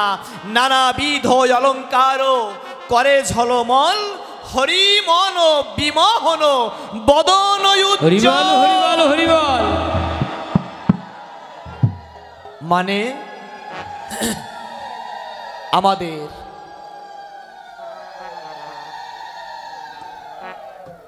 ভজনের মধ্যে যত ভজন আছে এর মধ্যে সর্বশ্রেষ্ঠ ভজন হচ্ছে যুগল ভজন। যুগলে ভজন করলে, মায়েরা শুনবেন, যুগলে ভজন করলে প্রাণ গোবিন্দ অনায়াসে মিলে। তার প্রমাণ চৈতন্য ভাগবতে দেখা যায় গোবিন্দ ঘোষ। বোঝা গেল? লীলা আস্বাদন করলে আমরা অনেক তত্ত্ব জানতে পারি, কিন্তু ওই লীলায় যাওয়ার সময় আমাদের নেই। অতএব যুগল ভজন, হর পার্বতী স্বামী স্ত্রী একত্রে যুগল ভজন করেছিলেন। কোথায়? ভাগবতের যে মূল রহস্য, যখন শিব কৈলাস পর্বতের উপরে বসে মা পার্বতীর কাছে ভাগবত কথা বলতে লাগলেন, সেদিনই জগতে প্রথম ভাগবত প্রকাশ হলো। যুগল ভজনের মাধ্যমে জগৎ উদ্ধারিয়েছে বাবা, তাই না? যুগল ভজন হর পার্বতীকে নিয়ে সর্বশ্রেষ্ঠ এজন্য বলা হলো। এইবার আসেন রাম সীতা। যখন তাদের প্রথম দর্শন হলো পুষ্প বাগানে, সীতার রাজ্যে, মানে জনক, সীতার বাবার নাম তো জনক, জনক রাজার রাজ্যে প্রভু শ্রী রামচন্দ্র যখন প্রথম পদার্পণ করলেন, ভাই লক্ষ্মণকে সঙ্গে নিয়ে, তার গুরুদেব বিশ্বামিত্রর সঙ্গে, তাই তো? রামের গুরুদেব কে ছিল বাবা? বিশ্বামিত্রর সঙ্গে। অবশেষে নারায়ণ পূজার জন্য মাতা সীতা দেবী পুষ্প চয়নের জন্য গিয়েছে এবং প্রভু রামচন্দ্র পুষ্প চয়নের জন্য বনের মধ্যে প্রবেশ করেছেন। দেখুন তখনই তাদের সঙ্গে একটা ভাব দেশের দর্শন হয়ে যায়। ওই দর্শনেই রামচন্দ্রের চরণে সীতার সমস্ত অর্পণ করে, আর রামচন্দ্র মনে মনে মাতা সীতাকে সহধর্মিণী রূপে গ্রহণ করে ফেলে। অবশেষে যুক্ত হলো হরধনু ভাঙার পালা। বোঝা গেল? তো ওইখানে অনেক রাজ্য থেকে রাজাগণ এসেছিল, প্রজাগণ এসেছিল হরধনু ভাঙার জন্য। হরধনু ভাঙা না, হরধনু তুলে শিলা মানে সুতো পরানো। ঠিক আছে, অনেক রাজা মহারাজা আসলেন, কেউ শিলা পরানো তো দূরের কথা, কেউ ফোন করছে, শিলা পরানো তো দূরের কথা, ধনুটা উঠাতেও পারলেন না, পেরেছিল। শুধু তাই নয়, তৎকালীন ত্রিকালদর্শী মহারাজ রাবণ রাজা, যিনি বিশ্ব ব্রহ্মাণ্ডের শশীকর, পৃথিবীর রাজা, স্বর্গমর্ত পাতাল ত্রিভুবনের রাজা, তার নাম কি? রাবণ রাজা। ওই রাবণ এত মহাবলে বলিয়ান দেবরাজ ইন্দ্রকে পর্যন্ত তার রাজ্যে বন্দী করে রেখেছে। বোঝা গেল? ওই রাবণ রাজাও ওইখানে উপস্থিত হলেন, কিন্তু ওই ধনুক উঠানো পারলেন না। অবশেষে অনেক লীলার ছলে প্রভু রামচন্দ্র যখন উঠে দাঁড়ায়, তখন সীতাকে দর্শন করে আগে সীতার চরণে প্রণাম জানায়। কেন প্রণাম জানায়? আদ্যা শক্তি মহামায়া, সংসারের বুকে নারীকেই সর্ব উচ্চ আসনে রাখা হয়েছে বাবা। বোঝা গেল? তখন আদ্যা শক্তি মহামায়ার চরণে প্রণাম জানিয়ে বলে, সীতা তুমি আমার সঙ্গে শক্তি দাও, যেন আমি ধনুকটা ধরে শিলা পরাতে পারি। অনেক লীলার ছলে ভজন হলো যুগলে, তাই নাকি বাবা? নাকি একা একা হয়েছিল?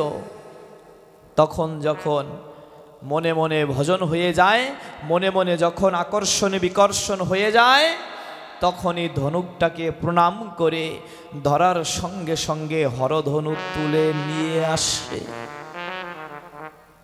নিয়ে এসে শুধু শিলা পরানো তো দূরের কথা, শিলা পরাতে গিয়ে ধনুকটা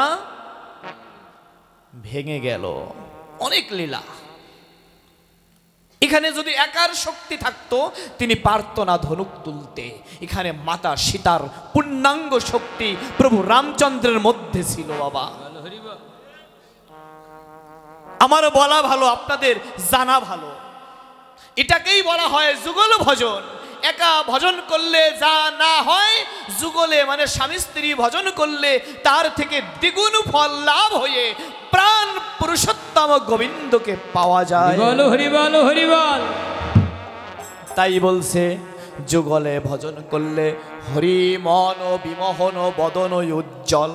যুগল ভজন করলে ওই শ্রী হরির কৃপা মিলে বদনটা উজ্জ্বল হয়ে সংসার আনন্দে ভরে যায়। তাই আমার বাবার একখানা প্রশ্ন করলাম সমাধান। এইবার আমি লীলার ছলে 2 নাম্বার প্রশ্নে করিব গমন। আমি করিব গমন, আমি করিব গমন। রাধে রাধে। তাহলে পরের প্রশ্নটা কি ছিল? শ্রীকৃষ্ণ কেন প্রেমিক নিয়ে যুগল করা সম্ভব নয়? কি বাবা লেখছেন একটু এখানে? শ্রীকৃষ্ণ কেন প্রেমিক নিয়ে যুগল এই ভজন, ও হ্যাঁ আমি বুঝতে পেরেছি। শ্রীকৃষ্ণ কেন প্রেমিক নিয়ে যুগল এই ভজন কেন তত্ত্ব এটা। বাহ, সুন্দর একখানা প্রশ্ন আমার বাবা করেছে আমায় দান। শ্রীমদ্ ভাগবত থেকে আমি তার করব সমাধান। আমি করব সমাধান। এবার বৃন্দাবনের মাঝে আছেন যত কৃষ্ণ ভক্তজন, মন দিয়ে করিবেন শ্রবণ, কৃষ্ণ প্রেমিক কেন এই জন।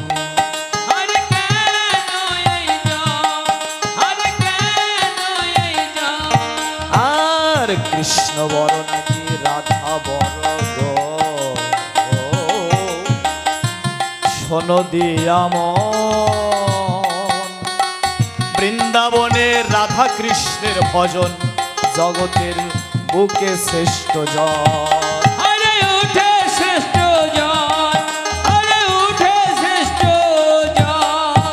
এই তত্ত্ব যে বাজারা করিল শ্রবণ, ইহকাল পরকাল হইল তারি ধন্যবাদ।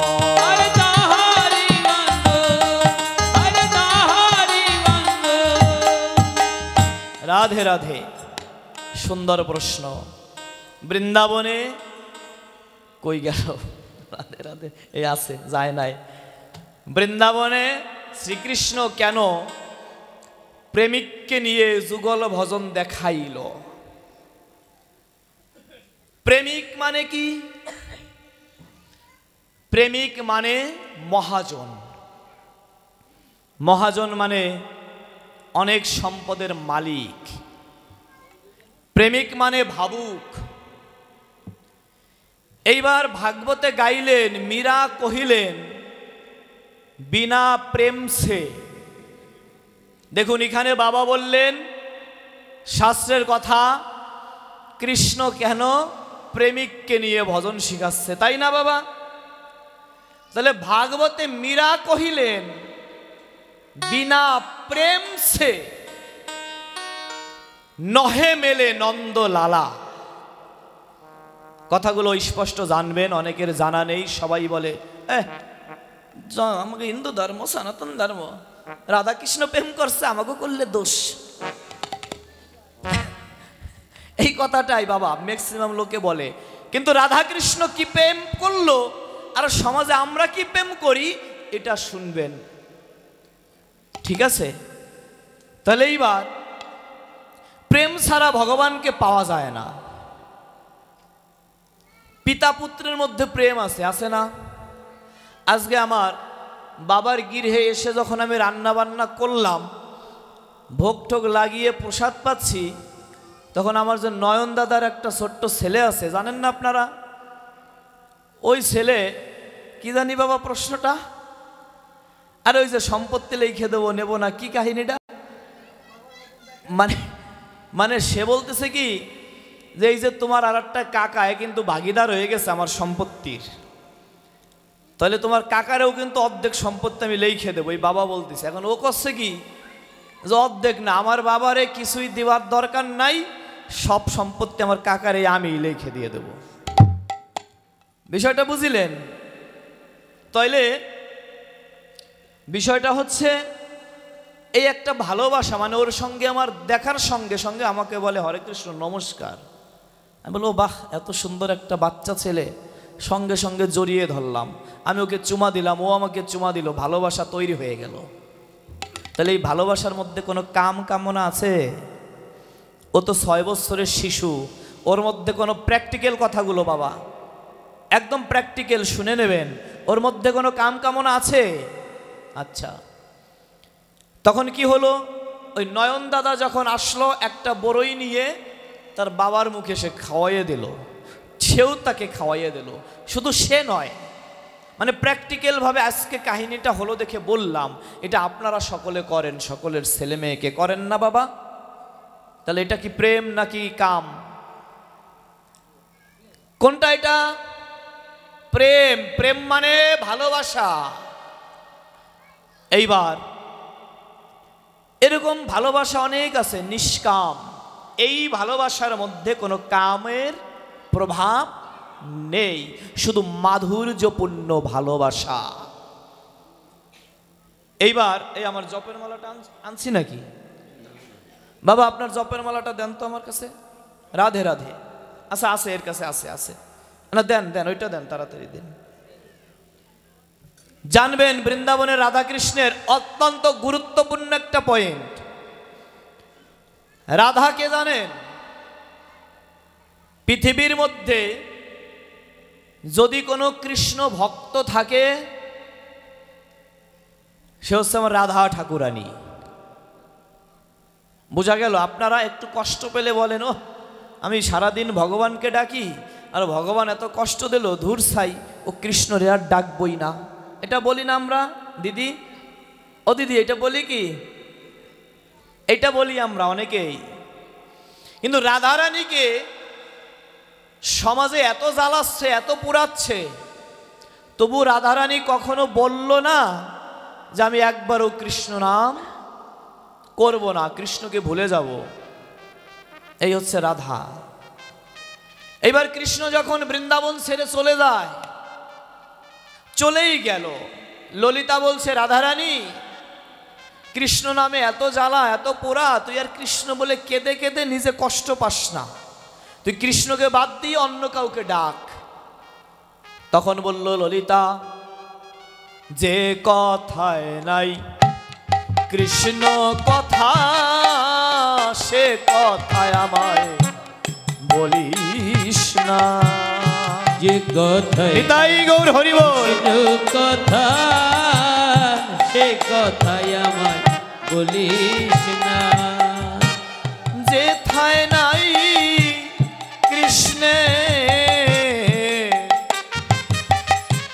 কৃষ্ণেরও দেখা,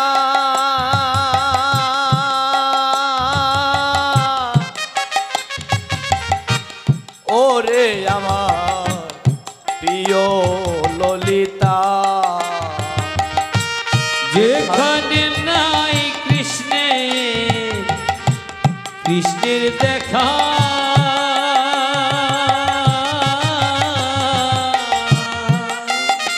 ও ললিতা, ও হে আমার ললিতা।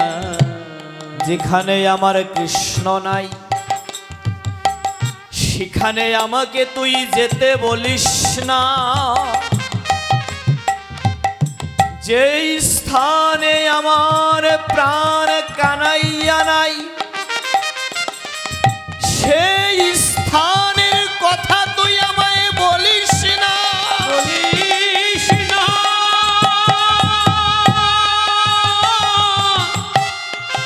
বলিস না।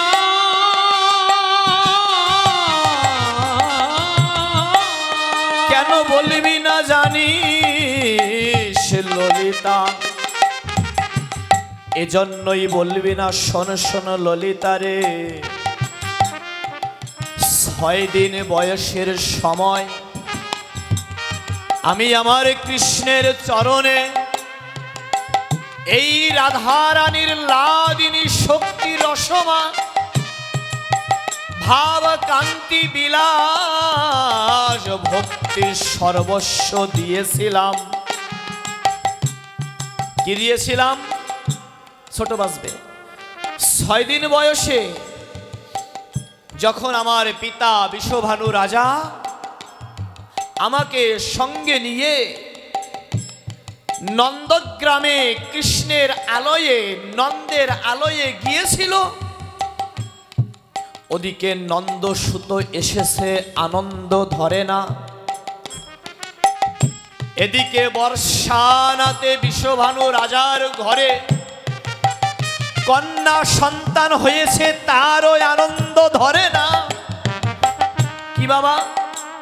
নন্দগ্রামেও আনন্দ নন্দের আলয়ে, আর বর্ষানাতেও আনন্দ বিশ্বভানু রাজার ঘরে রাধারানী এসেছে।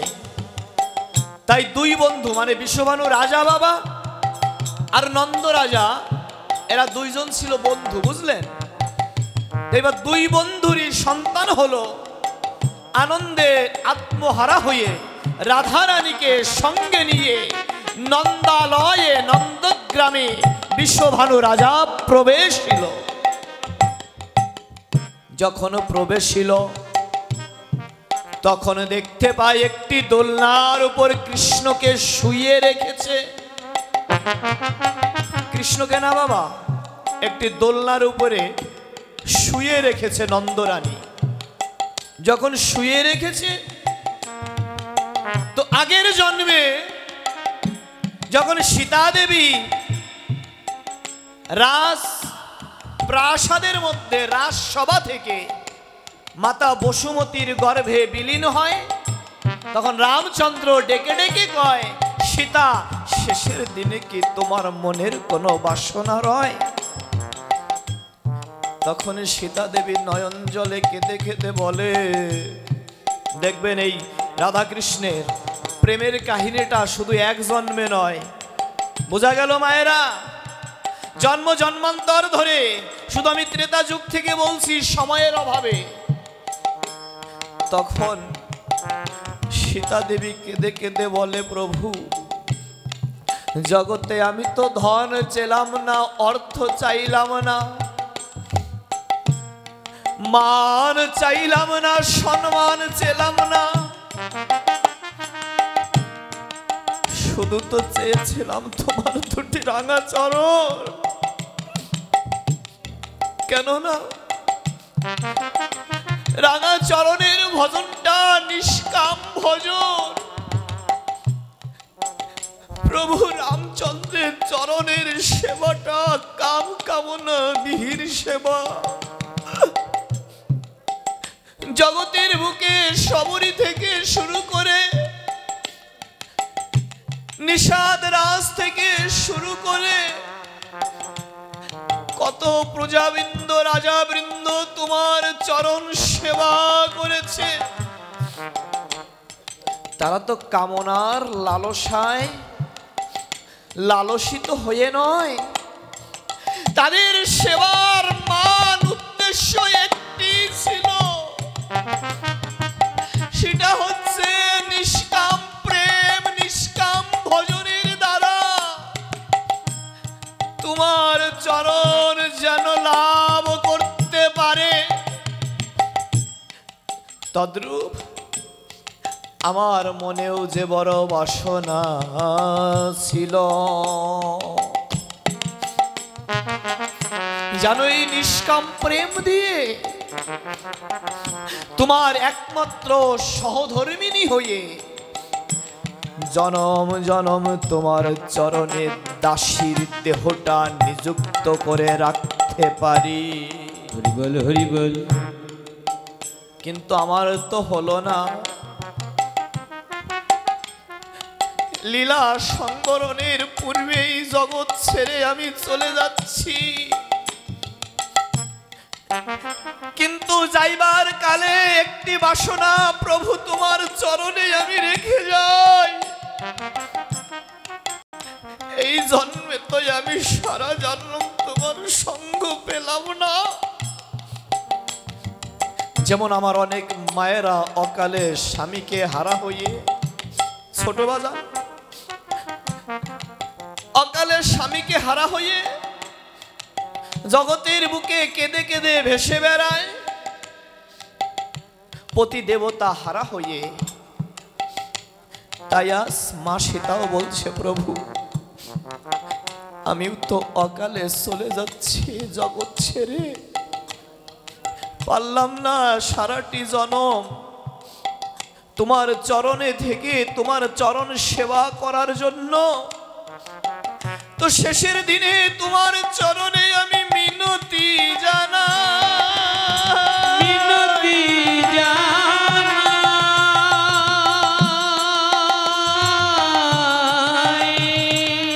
আবার যদি এই জনম পাই, যেন তোমার মতো প্রভুর চরণ সেবা করে দাসীর জীবনটা ধন্য করতে পারি। দেখেছেন মা, এই স্বামী স্ত্রীর বন্ধন না এক জন্ম নয়, এই স্বামী স্ত্রীর বন্ধন জন্ম জন্মান্তর ধরে। স্বামী স্ত্রীর বন্ধনের মতো, স্বামী স্ত্রীর ভালোবাসার মতো মধুর বন্ধন, মধুর ভালোবাসা জগতে আর হয় না। তার প্রমাণ সীতা দেবী নিজে দিয়ে যাচ্ছে রামায়ণে। প্রভু, আমি আবার যদি জন্ম পাই তোমার মতো পতি দেবতার চরণের সেবক হয়ে আমি আবার যেন জন্ম পাই।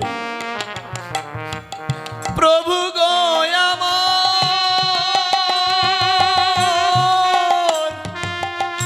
প্রভু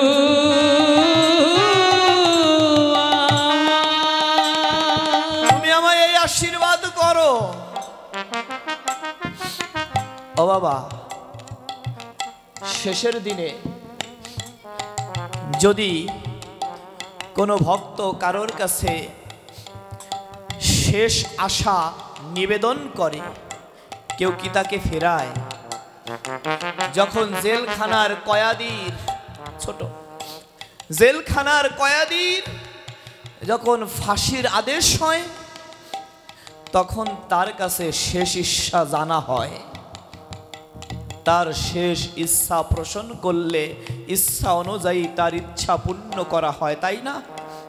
তদ্রুবাস সীতা দেবী শেষ ইচ্ছা জানালেন নিষ্কাম ভাবে, প্রভু আবার যেন তোমার চরণের দাসী হতে পারি।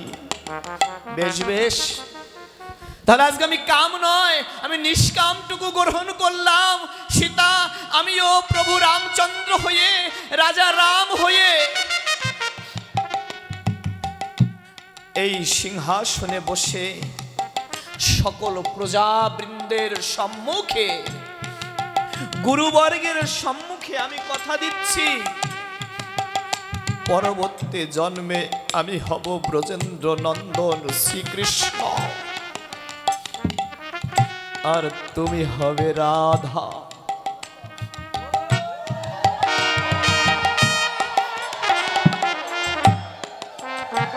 কেন রাধা হবে? এই যে নিষ্কাম মধুর ভালোবাসা, এই নিষ্কাম মধুর ভালোবাসা দিয়ে আমাদের জগৎ তরাইতে হইবে। তাই তুমি রাধা হবে বটে, কিন্তু থাকবে না তোমার মধ্যে কোনো লালসা কামনা। আমি কৃষ্ণ হব বটে, কিন্তু আমার মধ্যেও থাকবে না কোনো কামনা বাসনা। তুমি রাধা, আমি কৃষ্ণ, জগৎকে শিখাইব যুগল ভজন, নিষ্কাম ভজন। তাই বাবা, সীতা দেবী জগতে হলো রাধা, আর রাজা রামচন্দ্র হলো জগৎ পিতা। এখন এরা তো আগের জন্মেই প্রতিজ্ঞাবদ্ধ হয়ে আসলো, তাহলে এখানে কোনো কামের বিস্তার ঘটতে পারে বাবা? এইবার আসেন, বৃন্দাবনে যখন রাধা কৃষ্ণের ভজন শিখাইল, আমি নয়ন দাদার ছেলের কথা কেন বললাম? ও ষষ্ঠ 6 বছরের শিশু, তার মধ্যে কোনো কাম নেই। আমার মধ্যে, আপনার মধ্যে কাম বিরাজমান। কিন্তু কৃষ্ণ যখন বৃন্দাবনে খেলেছে খেলা, 8 বছর পার করার পর মুহূর্তে 11 বছর 8 মাসে কৃষ্ণ করিল বৃন্দাবন ত্যাগ।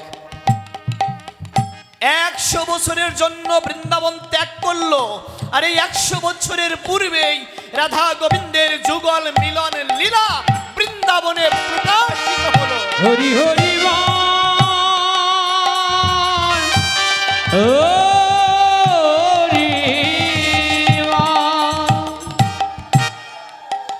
এখন আপনাদের কাছে আমার প্রশ্ন,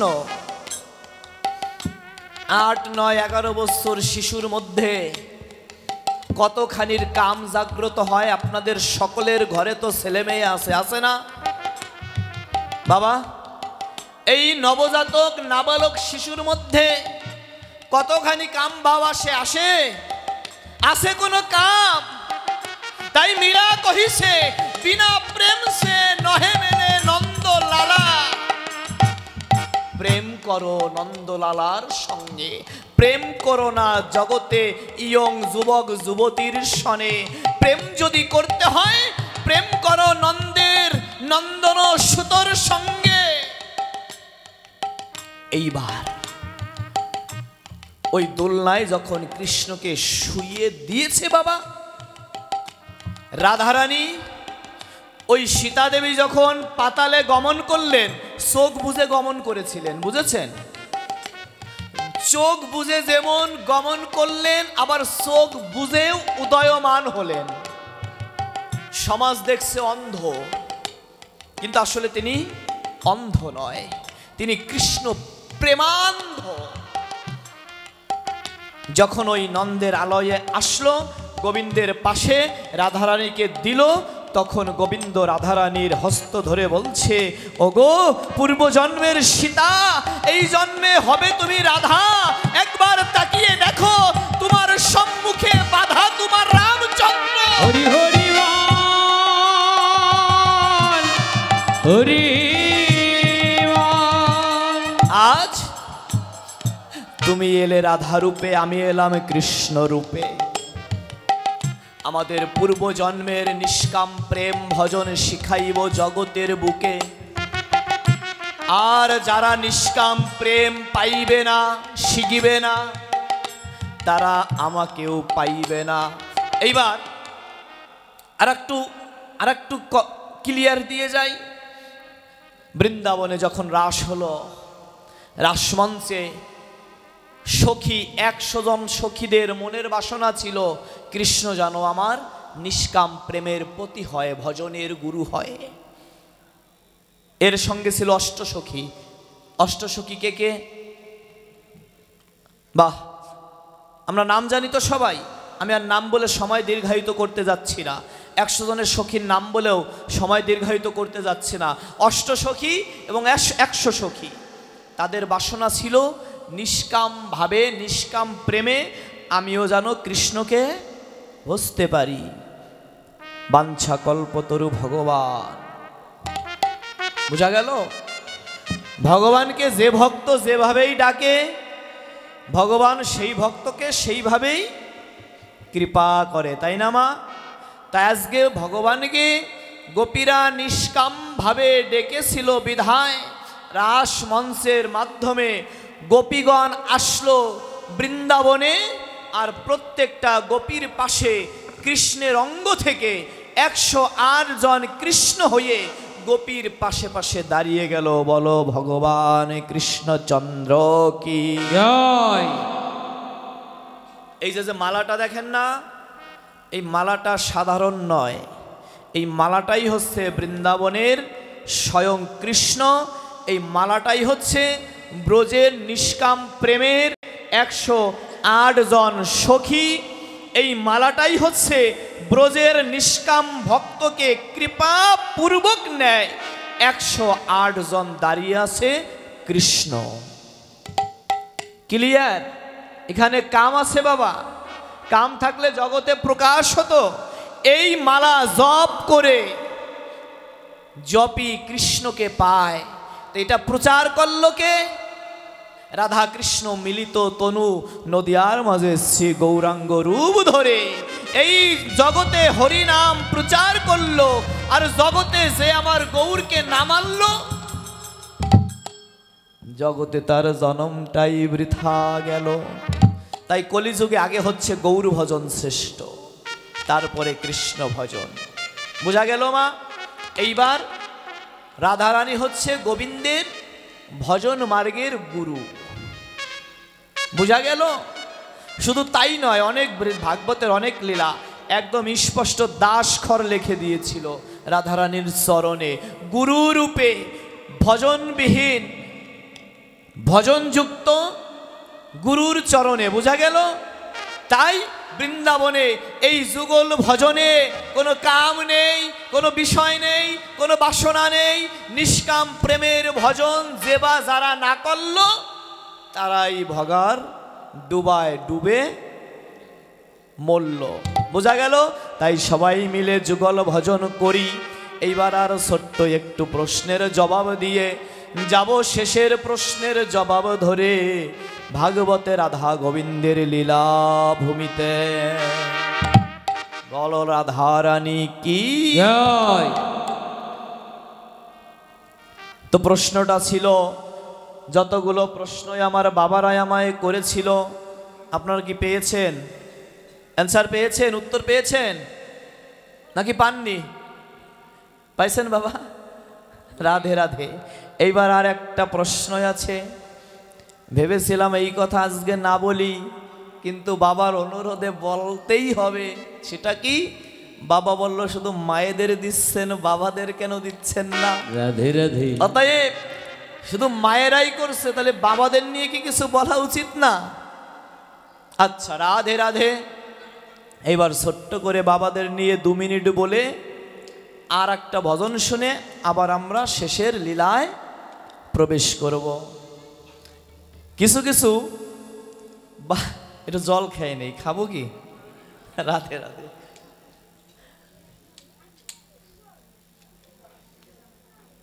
আচ্ছা, খারাপ লাগতেছে কার কার? সে একটু হাত তুলুন তো।